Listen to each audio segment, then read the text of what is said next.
All right, we're live. Episode 6 of Hide Your Girl. Of Money Never Sleeps. I got Die, C4, and the homie Cowboy Killer is supposed to join. We'll see what's up, but super excited. I'm going to give C4 a minute to introduce himself. Not much. He and I go way back, actually, and have been kind of going through NFTs as brothers, almost since near the jump. So it's a real honor to have watched his progression from being recognized as having one of the best eyes as a collector to now seeing him emerge as a superstar as an artist. With no introduction to my frequent co-host, Di, the legend. So C4, hit it. Let's get just 2 seconds about anything you want to say before we kick in and start discussing some shit. Sure. Yeah. I'm C4. You guys probably find me on Twitter at Cardinal with a 4 instead of an A. I make glitch art. I paint. My wife and I do photography. We just kind of mix it up a little bit. But I'm stoked to be here. So C4 and I had a fun. Actually, the way we bonded was Jeremy Booth. C4 bought a Jeremy Booth piece, and I quickly jumped on his tails, and he and I started communicating with Jeremy, and it led to a many-month chain of us all talking.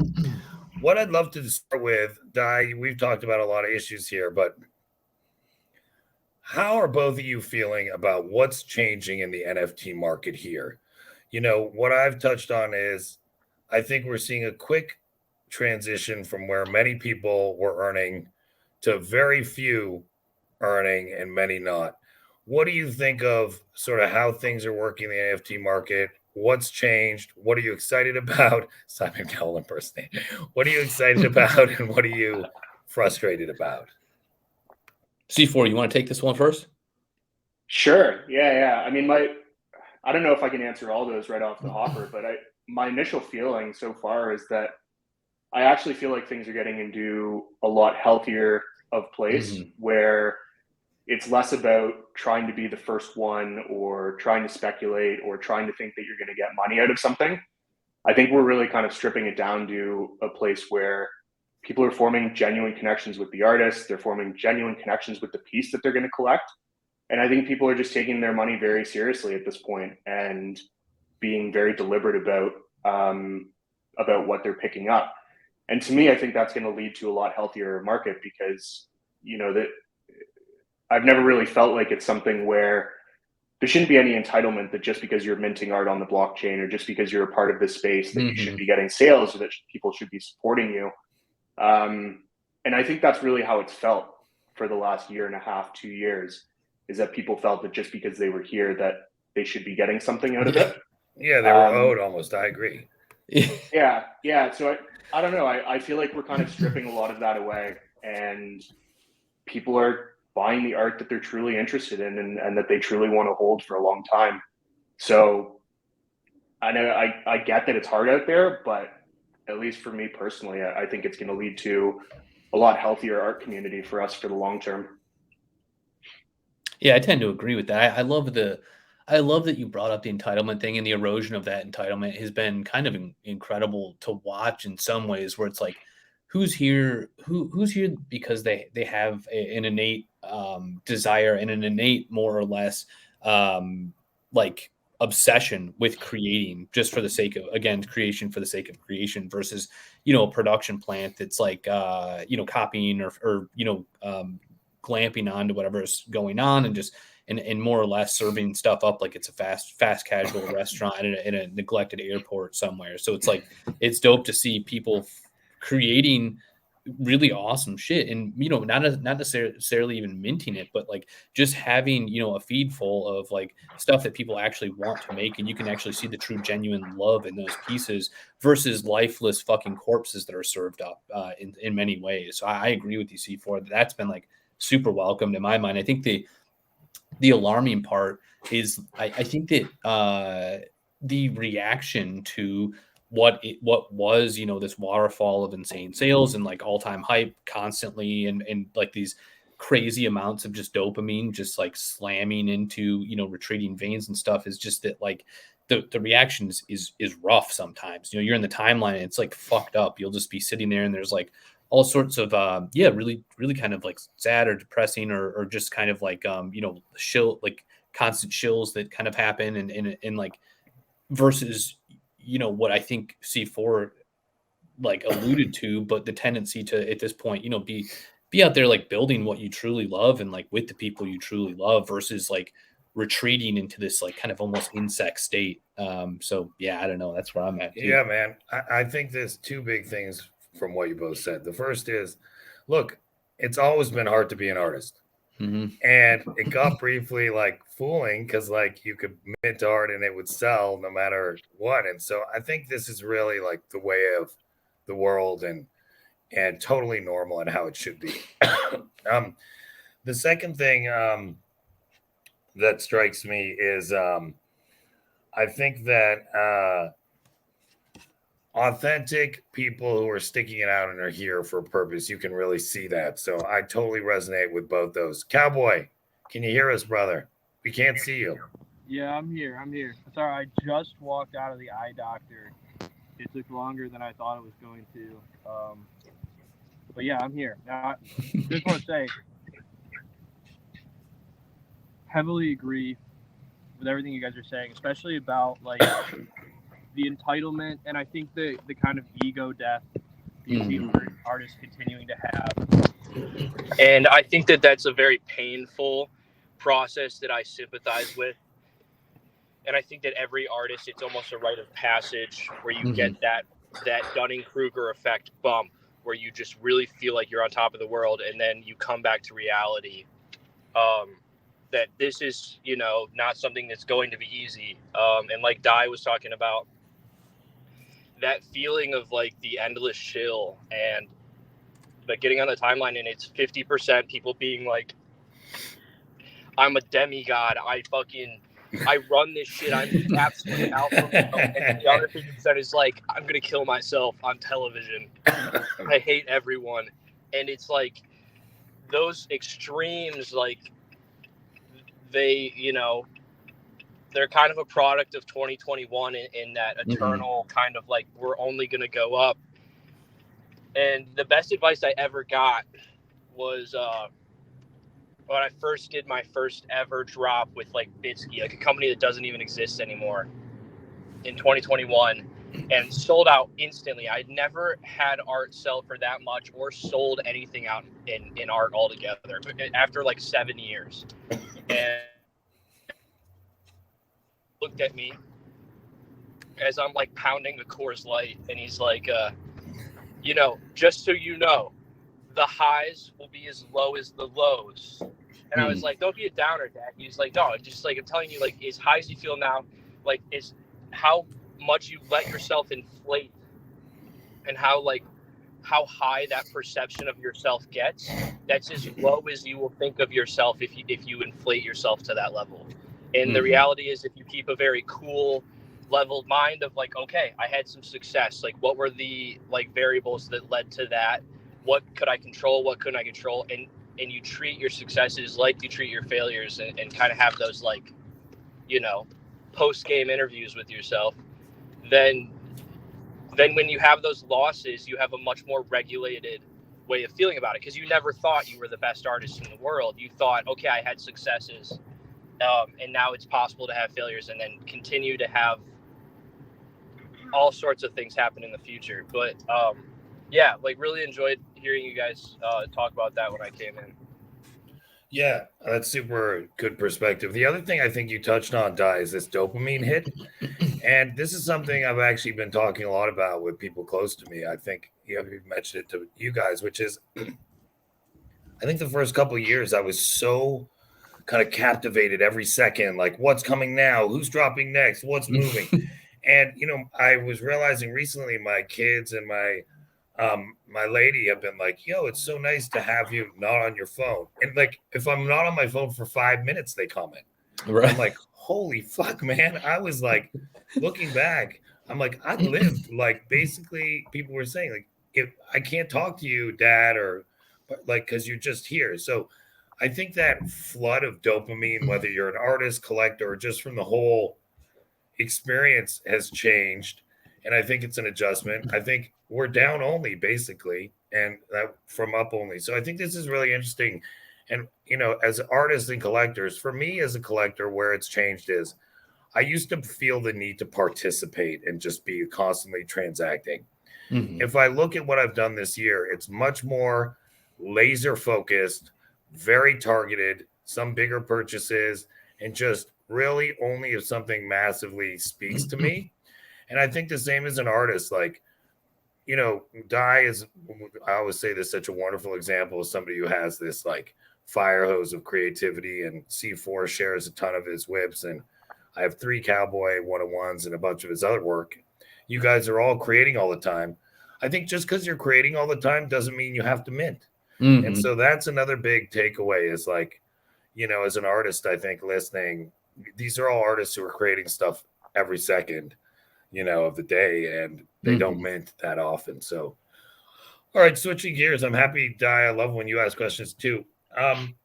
What would you say has changed with technology and recent things? You guys know I'm like a maniac with AI and all the tools and every day trying them. And how have I know it's interesting. My impression is for the two of you, it's actually you guys are painting more and doing stuff non-digital, but how has technology and changes in technology, how do they impact your work? And kind of how do you think about exploring how important technology is in the tools in this field and using them in how you work? All 3 of you, anyone jump in? Well, it's kind of funny because like I don't use any AI or anything really. Like I'm kind of opposed to it because I don't really want a machine messing with the vision that I have in my head that I have to get out. So I don't want it perversing that. But that being said, I feel like C4 potentially similarly in like your most recent series, I feel like we're in, correct me if I'm wrong here, but I look at that I think was it the empty spaces, yeah, that series itself.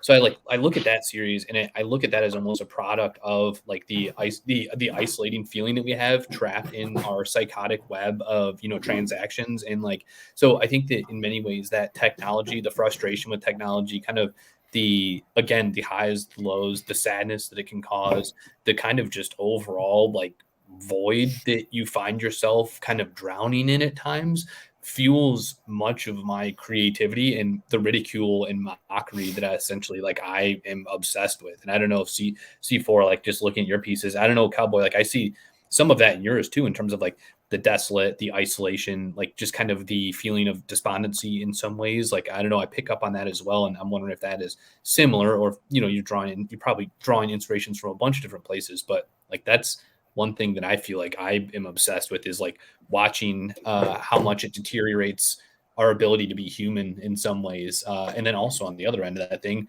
the beauty of technology too. Like we're fucking sitting here talking with a couple of incredible artists and OG, a huge, just a great person in the space. So I don't know. It's a weird kind of like I suppose complicated relationship, but I feel like I just use it as inspiration and versus like the tool itself. And you're doing more painting now than you were previously, or no?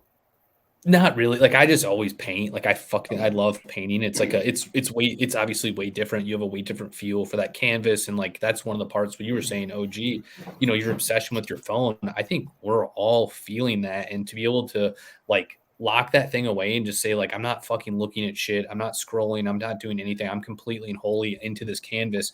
It's a massive relief. And I think that it ultimately allows me to create better digitally too, and be able to like open up my mind to different things digitally because it's not digital and it just is like a complete break from that shit.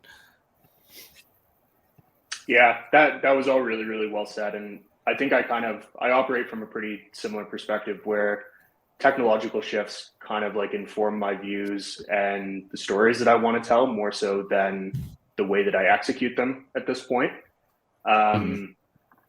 So I totally get what you're saying there. And even from a standpoint of like, my general feelings day to day and wanting more time away from the screen or wanting to kind of pull back because things can feel very raw and very intense. I think the way that they're going from a technological perspective. So even in my own worldviews, I start craving more opportunities to break away from my desk, break away from my phone, and just like get outside a little bit. So yeah, nothing that's necessarily like changed my processes when it comes to making art, or like my execution of that.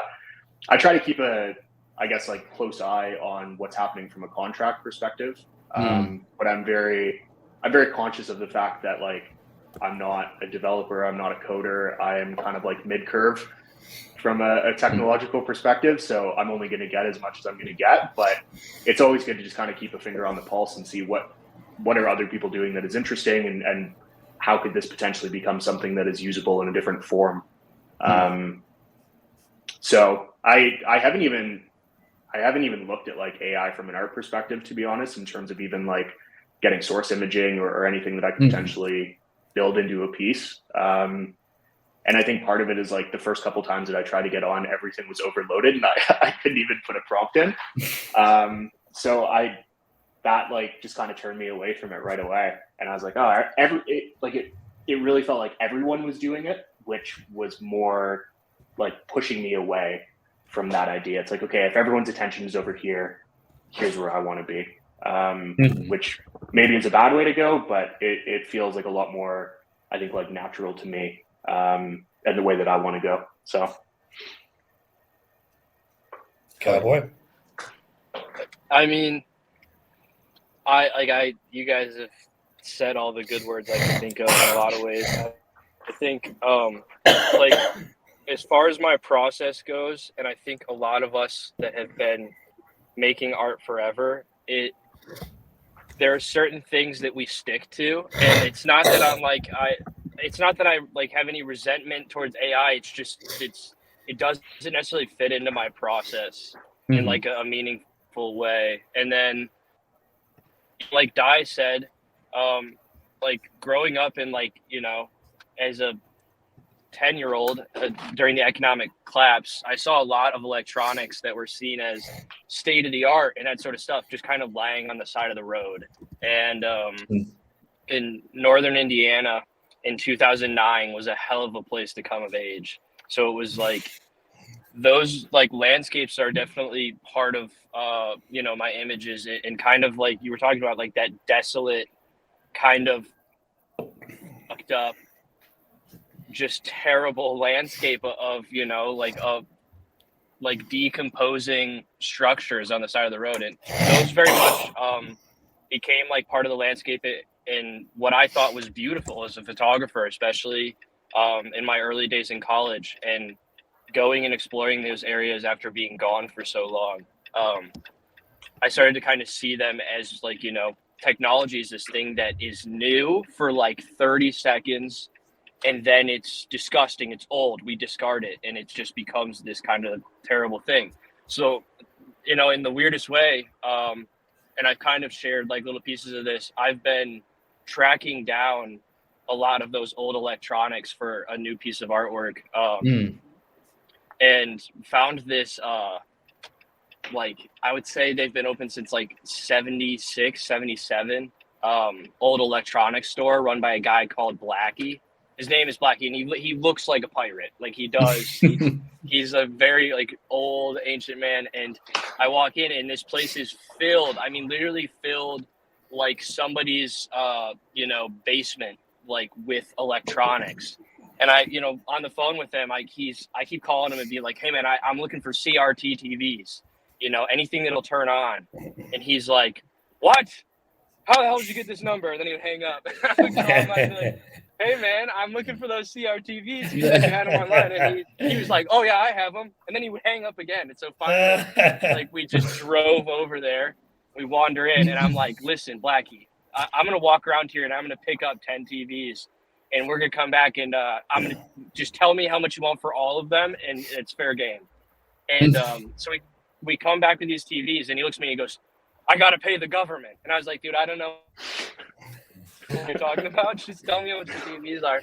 But me and Blackie have been in contact a few times. And so I've been going back there to kind of like take these things off his hands, because he really is like the last of the age of like repairing electronics, because no one is really doing that anymore. I mean, you might see an iPhone repair booth at the mall, but there's not repair shops like that anymore. If you're in VCRs, like there's no reason for that stuff. So like, how do I like meaningfully include that kind of technology in art? Because the thing is like I'll talk to younger artists and they're like, oh yeah, I'm looking for CRTVs, and they're like, oh yeah, I took a class on that in college, and I'm like, no, it's a different CRT. Like I'm talking about televisions, and like and like they explode all the time too, which I didn't know was a thing. So I've been taking these things apart to put lighting rigs inside of them.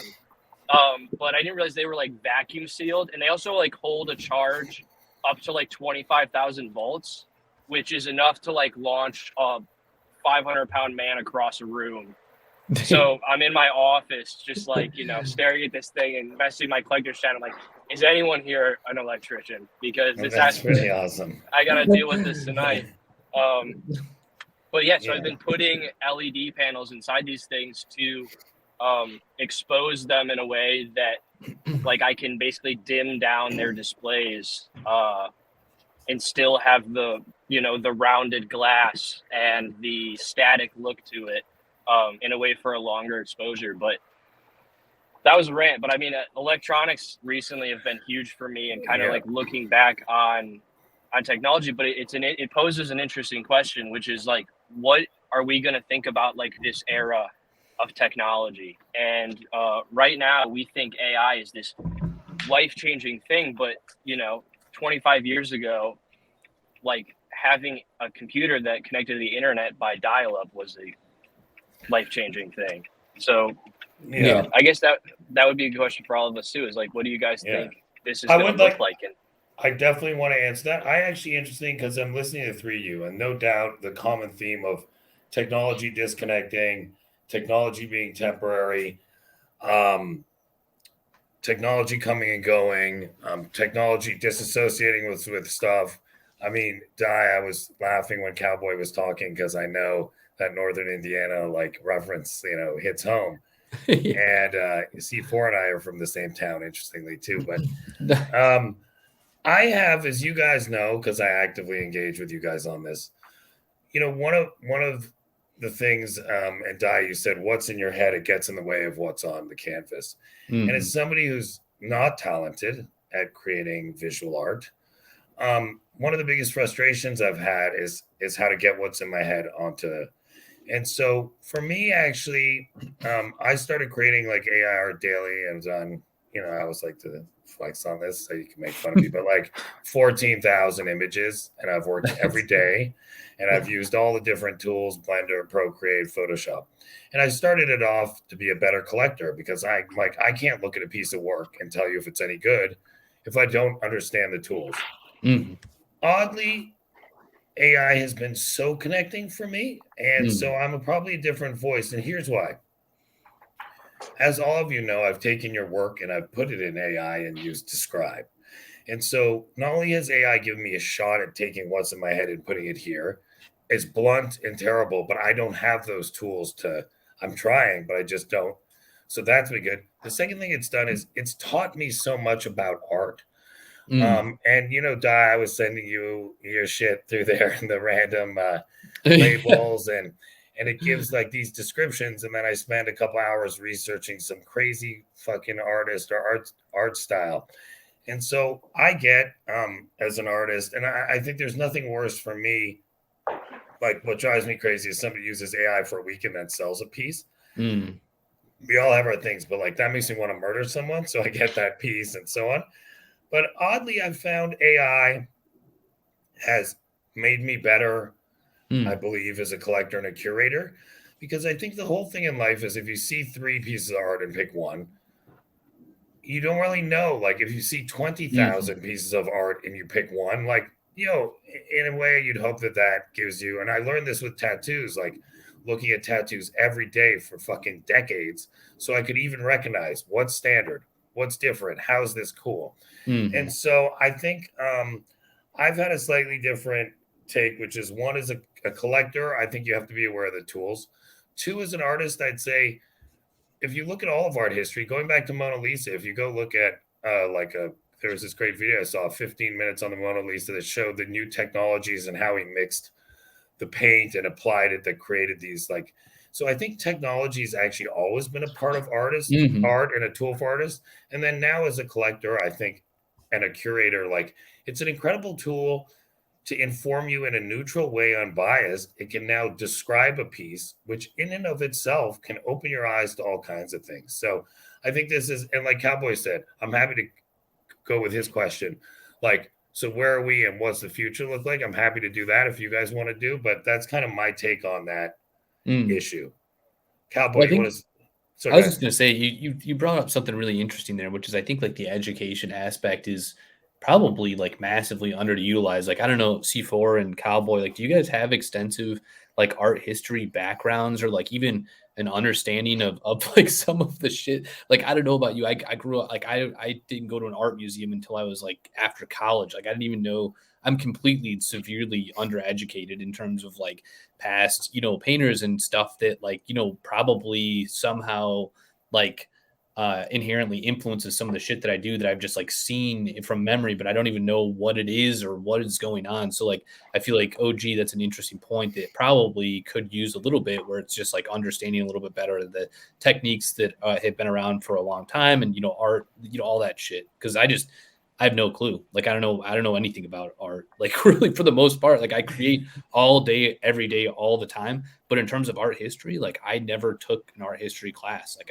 I'm completely aloof to that front. So I don't know if C4 and Cowboy, if you guys have like the same, like I don't know, I guess ignorance about like the history and rich history of it, or if you are like more well studied or anything like that. Because I think that's like an interesting part for any artistic journey too.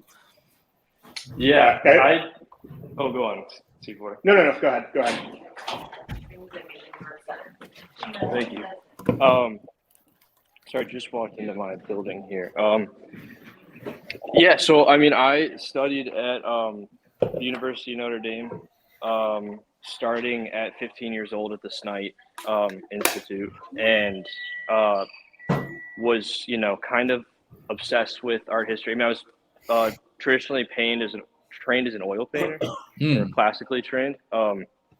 And so a lot of that is okay, here are Da Vinci's original proportional sketches of fishermen, and you need to sketch them to proportion like he did 30 times, right? And so you get kind of like, why am I learning about this dead guy as a 16-year-old? And that took me down the path of like, finding out about these people. And at some point, there's definitely different phases with it. There's points where I just did not give a shit, right? I was like, this is so stupid. Like, why should I care about what people did in the past? Which definitely created eras in my art. And I think for some artists, that works as an advantage. Like, I've heard a few different podcasts of artists who I thought would have been well-versed, and they were very much like, no. And then I hear their rationale behind it. And like Di said, like, there's got to be influences for them, but those things are, the trickle down effect of like it was someone 170 years ago, and then eventually it gets to them, and that's completely natural. And that maybe looking too far into that, they would have not developed their style and been too focused on technical skill. Yeah, like but it for could be a me, constraint. You're saying like that's what I've heard from yeah, a lot of art school. That's one of the common themes I hear here of especially artists who have been successful who don't have formal art training. And even Jake last episode made the point to Di and I, like, look, he was in art school and he felt like there were all these constraints and you were delivering and you had to live up to these things. So I do oddly look back. And if you look at the history of contemporary art, like some of the biggest dealers and artists were similar to like untrained and unshackled by this kind of dogma, like you said, of having to produce road and this is how it has to look. So I think you're dead right. It's like it can be very informative, but it's a shackle at the same time. Yeah, and I mean it goes back to like everybody has learning styles and everyone has ways of going about consuming information and pursuing their passions. For me, it's always been like repetition and contextualizing what I do. But then, you're talking about Jake the Degen, I assume? No, Jake Freed. Professor Jake Freed. Yeah, Oh, okay. yeah. All right. He was on last week. a week or two ago with me and Di, and he's a professor actually. Oh, okay, that's awesome. He teaches so.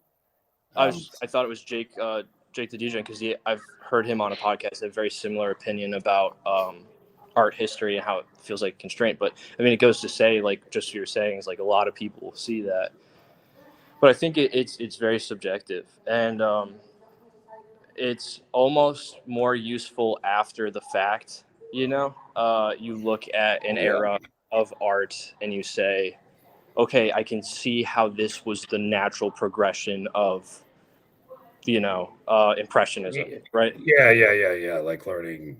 But I mean, for some people, like for me, it was always super inspiring. And even if you go to how I do my color work, it often starts with spending 30 plus hours studying an era of art history, pulling color palettes from there, compositional type of things. And I'm sure you guys have seen, some of those pictures. I think C4 is actually seen on a video call, like what my office looks like while I'm working on a piece.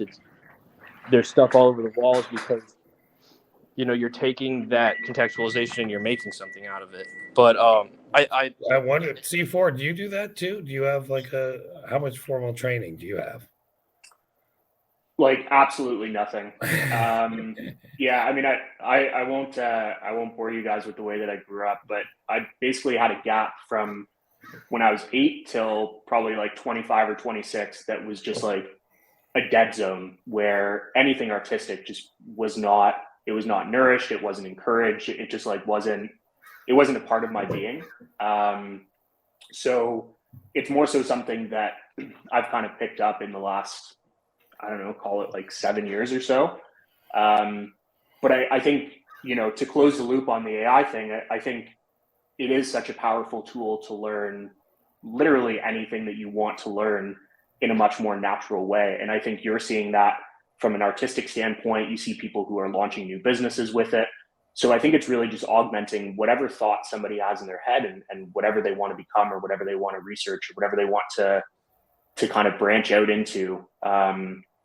It's just like an extension of the internet that is so powerful that, you always kind of joke that whatever you want to learn, you can go on YouTube and there's a video that'll teach you how to do it. You got to fix your toilet. You want to learn how to oil paint. You want to fix your car, whatever. Like there's videos for everything. And I think AI is just kind of that next natural evolution from a knowledge work standpoint to learn anything that you want to learn from a knowledge work perspective. And even within the art community, you see it now, people who are making generative art who have no coding background. And it's an augmentation of this idea or these principles that they hold in their mind that they've never been able to execute on.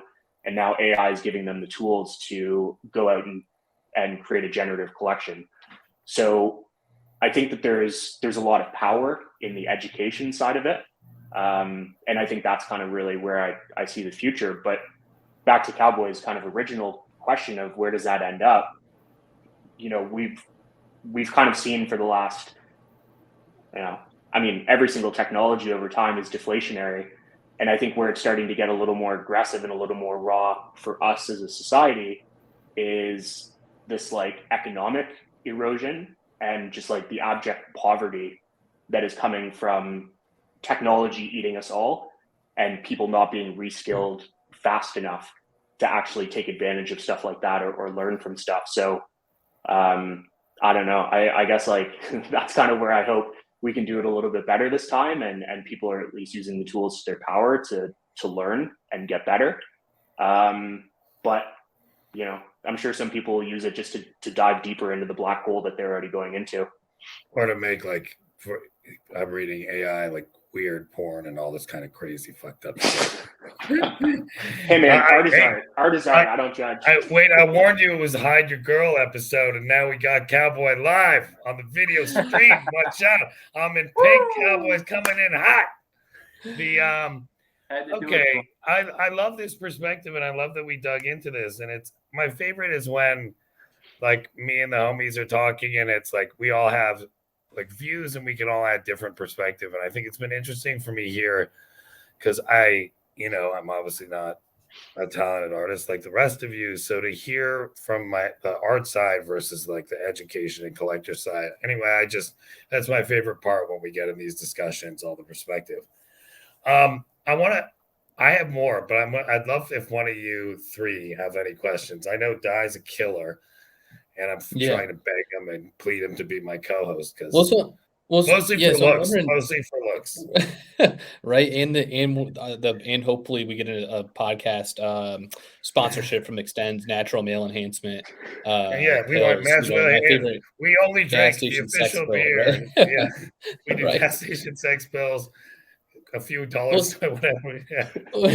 Right. Creed, the band Creed. Yeah, Creed, the band. C4, I'm super interested because I mean, Cowboy, did you grow up in South Bend or in northern Indiana? Because like that's where I'm from too. And C4, I'm gonna kick it over to you after this because I'm wondering, like, you see this thread, I think, through all three of our artworks that are kind of this like desolate landscape, this kind of like this kind of inherent belief that perhaps our future is just as shitty as our past and like, like there's like, some type of vague comedy in our demise.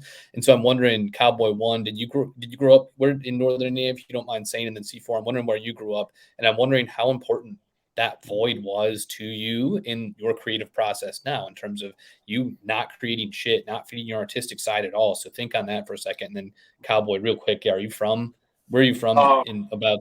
I was born in Elkhart, and I moved to. Oh, dude. Yeah. RV capital of the world, baby. RV capital of the world, man. I went to Elkhart I grew up a about 150 yards from the RV Hall of Fame. No, I love the RV Hall of Fame. I always talk about it because it's like it was our art museum. We would go there and be like, look at the overstuffed on this RV. Right? It's incredible. I'm not joking. I'm not joking. I went to Elkhart all the time. I used to be in manufacturing businesses in like glue and paint.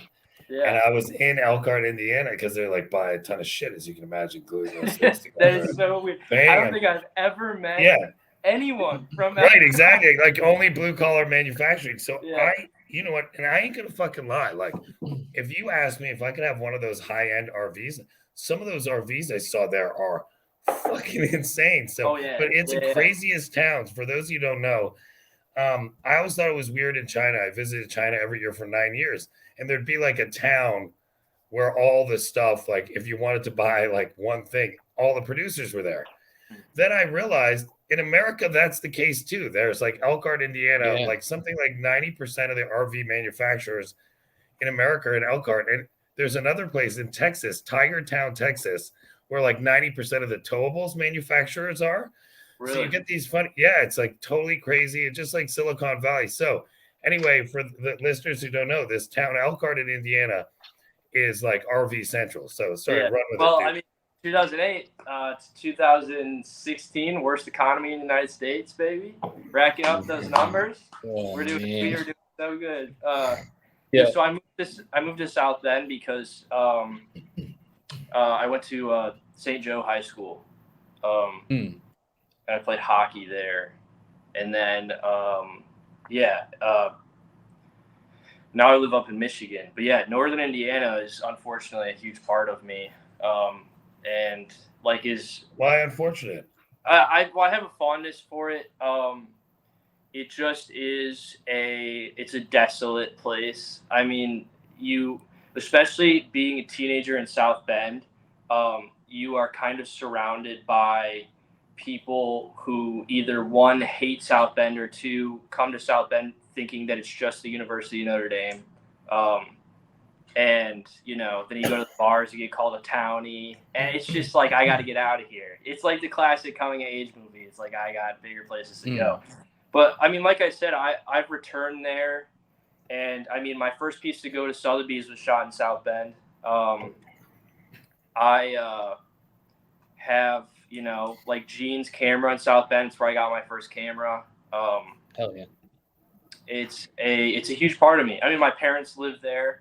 I've been back and forth from there. My dad just had a pretty serious surgery, so I've been, going to Corby's and all the spots and hanging out there. And my best friend is on the fire department there, so still lots of roots out there. But Yeah, huge part of it. I want to give C4 the stage, but I've seen you tweet about South Bend before, and I like sent it to like my group chat of friends. I was like, this is hilarious, right? And because like it would always be one of those things where people would post like a picture of like Milan, Italy, and it would be like South Bend, Indiana as a joke, you know? Right. And like it was the same thing. It was like, yeah, and then you make jokes about like the Golden Corral, and I mean, I remember being a kid, like kids like sharing at the end of class, like, what are you gonna do today? Like, oh, we're going to the fucking Golden Corral. Everybody's like, oh man, dude, that's sick. That's like the highlight. It was incredible, of the yeah. Yeah, you know, or fucking CC's Pizza or whatever it is. But yeah. Did you grow up in South Bend as well? Yeah, I was like around. I was Hammond and then South Bend, so like it is funny to reminisce on those childhood memories, and I have a deep fondness for it, and I still do. And like, yeah, I think C4. Like, did you? So where did you grow up? And then also, was it like similarly? I guess that's the other question I have is in terms of like complexity of relationship with your hometown. Like Cowboy kind of touched on a little bit, where it's like part of you has this almost like psychotic draw to go back because it's like it's comfort. It's like, you know, what built you into who you are. And then there's also this tendency to get the fuck out as fast as humanly possible. Did you have that same relationship with your hometown? And then how did it influence you? Because like I remember like going back to like the void you experienced where you weren't doing anything creatively. Was that a function of where you grew up from? Or like, or yeah, I'd love to hear a little bit more about that in terms of how it inspired your creative process. Yeah. I mean, that's a big question. I'm trying to think of the easiest way to answer it. So the town that I grew up in, so I'm from Canada, if anyone couldn't tell. And the town that I grew up in is called Brantford, Ontario. And it, you know, when I was growing up, it was probably 75,000 people, really, really blue collar. The most exciting thing that you could do on a weekend is go to the movie theater. I think I replied to one of your tweets the other day too, that like my favorite restaurant growing up was one where, you know, you had a bowl of peanuts and you're throwing the shells on the ground. It was very much that type of place. So kind of like the big switches in my life were, my mom passed away when I was 9 from cancer. And then my dad was in a car accident when I was 19. So those were kind of like the bookends. I mean, when I talk about having that gap in the middle where nothing was being kind of like invigorated artistically, my mom was like the artist of the family. And my dad was like a lawyer and a judge for his whole professional career. So everything for him was very much like go to school, get a good job, get a pension. That's how you build your life. So when it came to like actually moving away and getting out of the city or getting out of this town, and then my dad passed away, and then slowly like my grandparents passed away, and it's actually become something where I have like a really negative connotation to where I grew up, because I just see it as like this complete ghost of my life or of what used to be. Almost like, I think it kind of works in two ways. Like it can inform a lot of my creativity, or maybe like those isolationist fields or desolate fields, but it also really pushes me from like a personal perspective to grow outside of that and do something better for my life than the way that I grew up. So I don't know, those are kind of like the mixes of emotions that I'm always kind of fighting between, but I haven't been back to my hometown in, I don't know, probably 7-8 years, something like that. I just like fully flipped the light switch off, and I have no desire to go back. So I don't know, kind of like two very different feels, I think, from what Cowboy has with South Bend. Yeah. Well, it's gotta be crazy to think that, like, do you ever think about the, like, you know, do you ever think about like that, the kind of evolution that you've had, like OG had talked about at the start, from kind of collector to artist, and like how probably like it's just got to feel crazy to think that like you're kind of fulfilling in some ways how your mom was, you know, was an artist. Now in some ways you're carrying on like that legacy. Does that like ever kind of impact you and your creating and probably like I would imagine cause some like serious happiness in some ways, right? Like to think that like her legacy is kind of carrying on through these like beautiful pieces that are being made. And I want to add to Dai's question, because if you don't mind me sharing, C4, one of the wonderful things was I was blessed enough to be there when C4 started creating art. And you may want to share how you got the name Cardinal, or if you would like. I was also blessed in that I saw immediately greatness. But one thing that strikes me that's so difficult, like I said, I try to create art, and all the three of you have these beautiful, unique styles. Mhm. C4 shared his first piece of art with me, and his style was perfect. And I share that, and that's why I knew, like, I'd already known him as a collector and his views, and I knew how smart he was. I think I would add to Dai's question that I can't, like, you just came out with that. To me, a year and a half later, it's still like we were both messing around.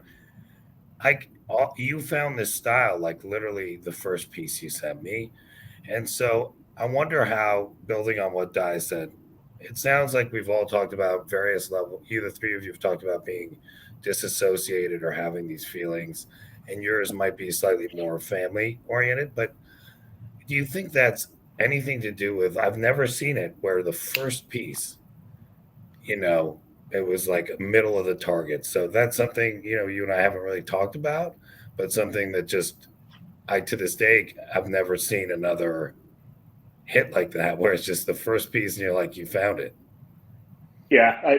So to answer, I assume Dai's still there. I don't know, but He's yeah, there. I think he's at work, so we have to be patient. It's like, Yeah. yeah, Sorry. he has to return to work, and he has a hard stop in 14 minutes. So it's amazing. He's still as successful as he is. He's still like at work right now.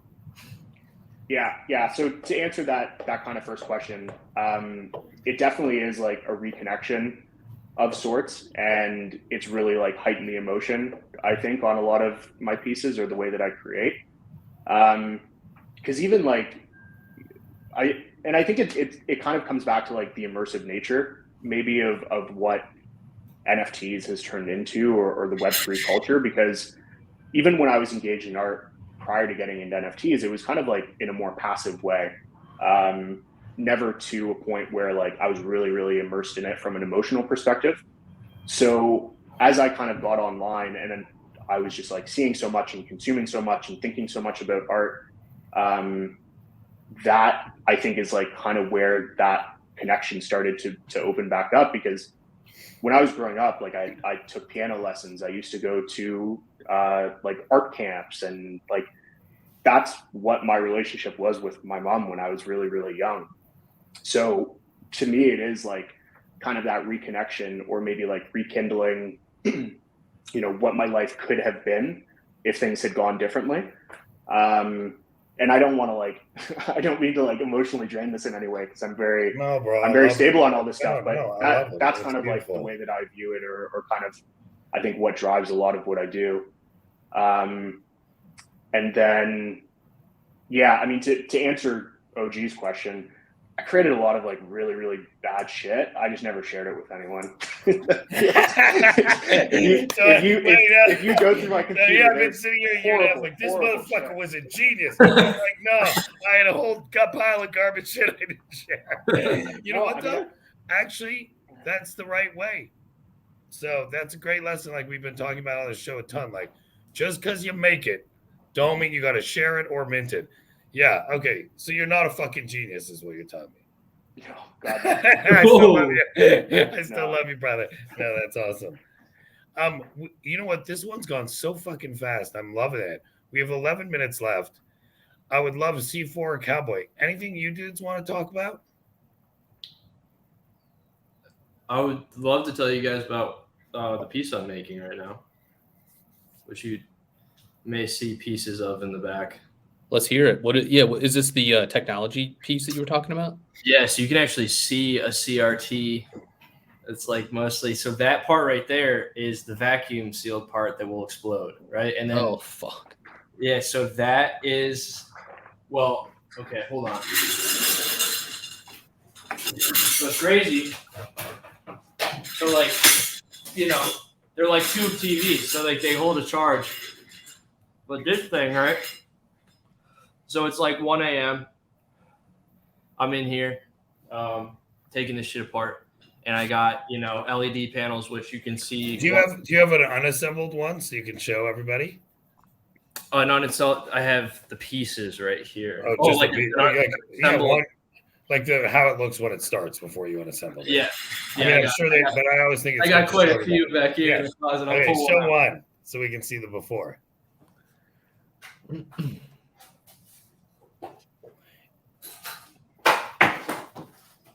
Oh, C4, yeah. is there a go-karting thing in Brantford? Like a famous fast go-karting? I I feel don't like know that's if it's where famous, but that's yeah, where I there- used to drive to from Toronto to go-karting. They had the fast go-karts. I think, how far away from Wow. Toronto is it? It was like an hour and a half. back in the day, it used to be an hour. Now it's like Yeah. 2 hours. I But, think, like, I'm yeah, not kidding. there was a water park called Earl Yeah. Hag, and they had a lazy river and they had go karts. But there was like super fast. They had early fast go-karts. This was many years ago. Anyway, sorry, go ahead. So I'm gonna get real technical with you here. I'm gonna break this down, with the white trash technologies over here with Cowboy Industries. So we got TV, right? Now it's like this, like shape is like very specific to the TV and the brand, and it kind of like bows the light out, right? So What's that do? Does it make it better to watch, or what's it do? I'm not. I think it's part of like how they project onto the screen because it's like firing electrons, basically, from my understanding. But the thing is, I'm not building these things. I'm taking them apart. So I just gotta know how to break it right. And what I'll do is, hold on, I gotta get the second piece of equipment here.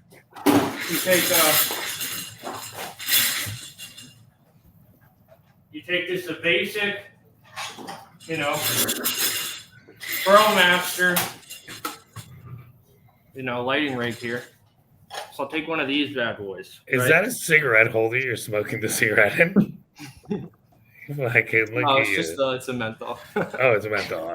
Dude, if I was rocking the Hunter S. Thompsons and smoking wood That tips, would be dude, I would be. If I'm going that far, I'm just smoking a wood pipe. Fucking, I'll take one of these, right?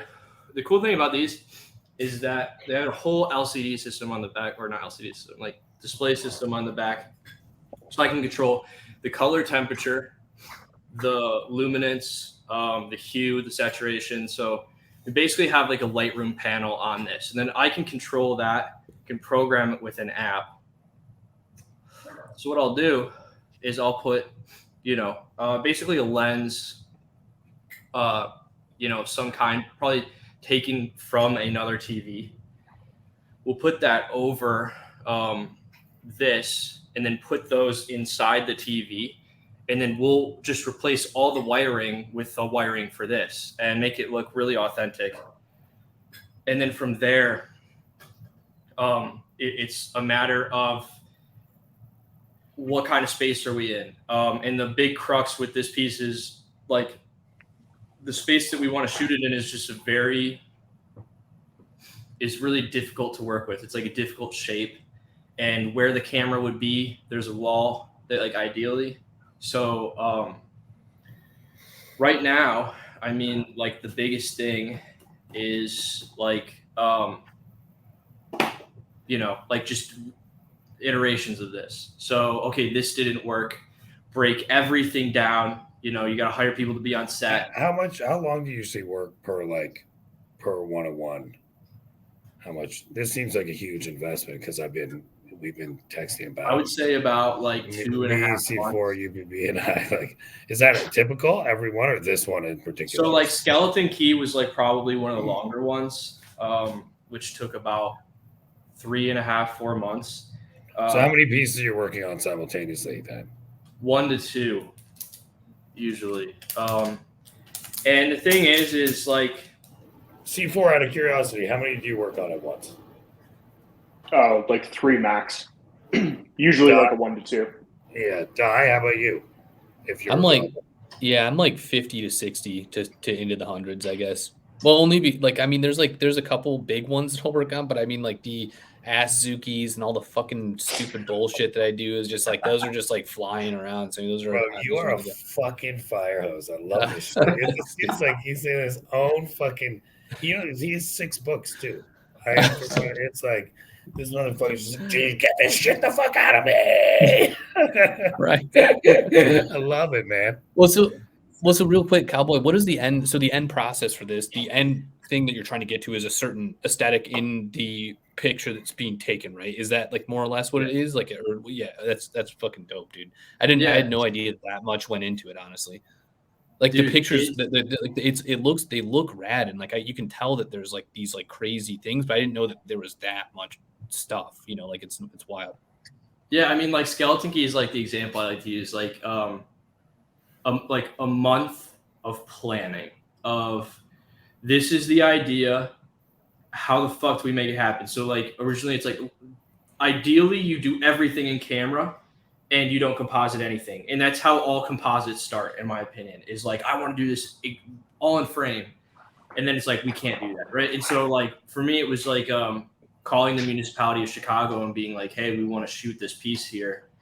And we need like a scissor lift and we need this. And we're like, how much like would that cost? They're like, to shut down the Riverwalk. And they're like, well, this is what the Dark Knight paid. And you can imagine what that number was. So it was like, okay, fuck that. Let's go there at 3 a.m.